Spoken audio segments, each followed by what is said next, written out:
अस्सलाम वालेकुम नाज़रीन, मैं राजा आतिफ़ ज़ुल्फ़िकार आपकी खिदमत में हाज़िर हूँ। आज का दिन बहुत अहम था। तबले जंग बज गया है। हुकूमत की तरफ से पहला हमला किया गया है और पहले ही हल्ले में दो इम्पॉर्टेंट काम हुए हैं। एक तो मियाँ शहबाज शरीफ की गिरफ़्तारी, जो कि अपोजिशन लीडर हैं, और दूसरा अपोजिशन की जो दूसरी बड़ी जमात है पाकिस्तान पीपल्स पार्टी, उसके सरबराह आसिफ अली ज़रदारी और उनकी हमशीरा फ़रियाल तालपुर पर जो दो तीन मुकदमात में फ़र्द जुर्म आयद की गई है। तो ये जो मामलात ऑल पार्टीज़ कॉन्फ्रेंस में हुए थे और उसमें जो अपोजिशन की तरफ से कहा गया था कि हम तहरीक चलाएँगे, अब हम चलाएँगे, 1 अक्टूबर से हमारी तहरीक शुरू होगी, तो वो जो है वो मुखालिफ फ़ौज ने पहले ही हमला करके वो तहरीक शुरू करवा दी है। इस हवाले से शेख रशीद अहमद साहब गुज़श्ता 2-3 दिनों से पेशन गोइयाँ कर रहे थे कि जी दिसंबर तक ये सारा झाड़ू फिर जाएगा और अपोजिशन में इतनी सकत नहीं रहेगी।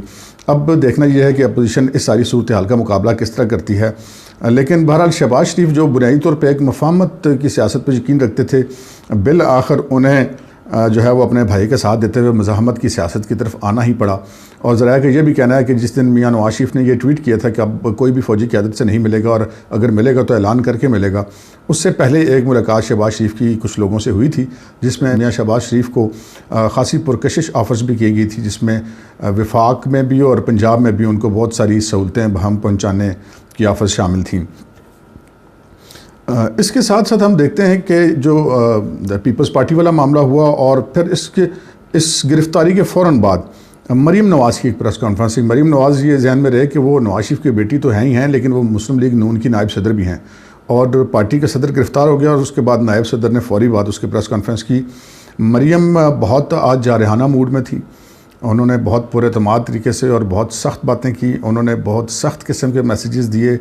सबसे पहले उन्होंने ये इस चीज़ का बबांग दहल ऐलान किया कि जी मियाँ शहबाज शरीफ को भाई का साथ देने की सज़ा दी गई है और उनको ये कहा जा रहा था कि वो अपने भाई और भतीजी का साथ छोड़ दें, और वो चूँकि नहीं माने तो इस वजह से उनको सज़ा दी गई। उन्होंने कहा कि अगर मियाँ शहबाज शरीफ को अगर इसी तरह साथ ही छोड़ना होता तो ग़ुलाम इसहाक़ खान साहब के दौर से लेकर अब तक उनको बहुत सारी ऐसी ऑफ़र्स आती रही हैं, वो पहले ही छोड़ के जा चुके होते हैं। और उन्होंने ये भी कहा कि शरीफ ख़ानदान जो है वो पहले की तरह मुत्तहिद है और आइंदा भी मुत्तहिद ही रहेगा। दूसरी उन्होंने ये बात की कि जो अपोजिशन की तहरीक है वो उन्होंने कहा कि वो उसको चलाने के लिए पुरज़्म है, चाहे सारी क़यादत अंदर हो जाए फिर भी ये तहरीक चलेगी।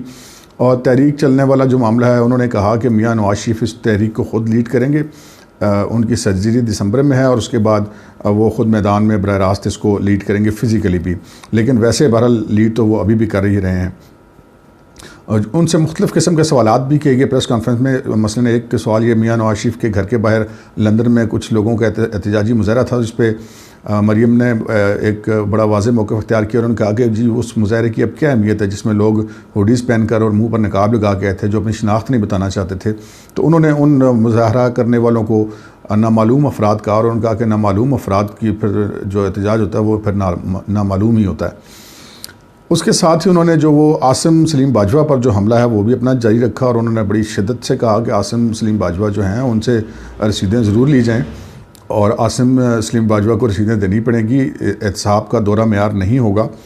और आज की जो उनकी प्रेस कॉन्फ्रेंस थी उसमें उन्होंने बहुत नपे तुले अल्फाज इस्तेमाल किए, बहुत सख्त लेकिन बहुत नपे तुले अल्फाज इस्तेमाल किए।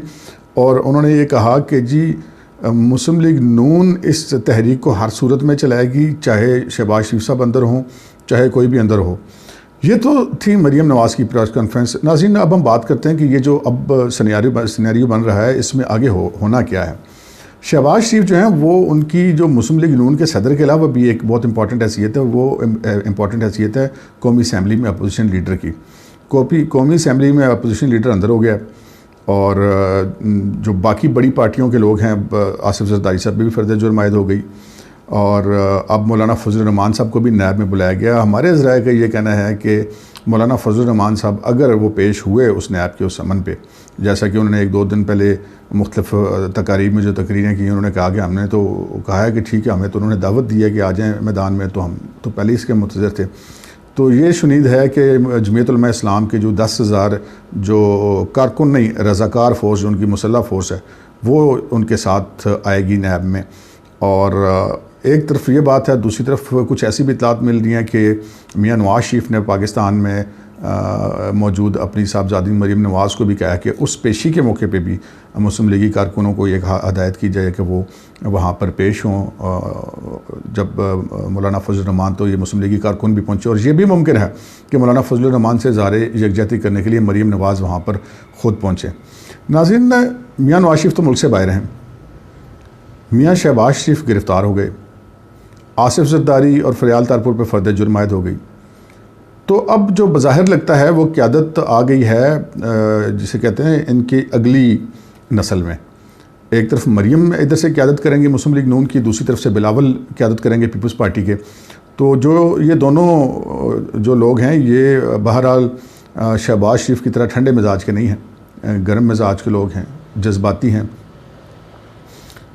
और अब ये जो सूरत हाल है दोनों तरफ से जो मज़ीद सख्त होती हुई दिखाई देती है, उधर से जहाँ शेख रशीद अहमद बयानबाजी का सिलसिला जारी रखे हुए हैं, वहीं जो वज़ीर इत्तलाआत हैं वफाकी भी और सूबाई भी और शहजाद अकबर भी, ये सब लोग भी प्रेस कॉन्फ्रेंसें कर रहे हैं।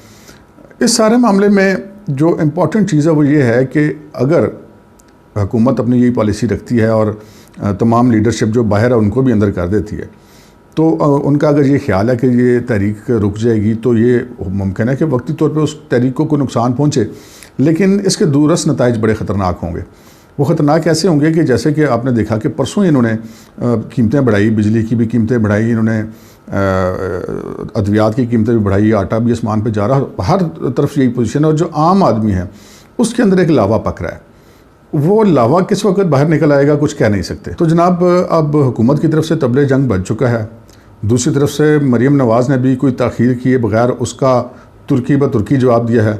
और अब पाकिस्तान की सियासत एक बार फिर एहतजाजी माहौल की तरफ बढ़ रही है, एक लड़ाई का माहौल है और तबले जंग बज चुके हैं। अब देखना है कि अगले आने वाले दिनों में अब लगता है कि हर रोज़ ही कोई ऐसी डेवलपमेंट होगी। नाज़रीन, हमारा आज का प्रोग्राम आपको पसंद आया है तो प्लीज़ हमारे चैनल को लाइक और सब्सक्राइब ज़रूर कीजिएगा।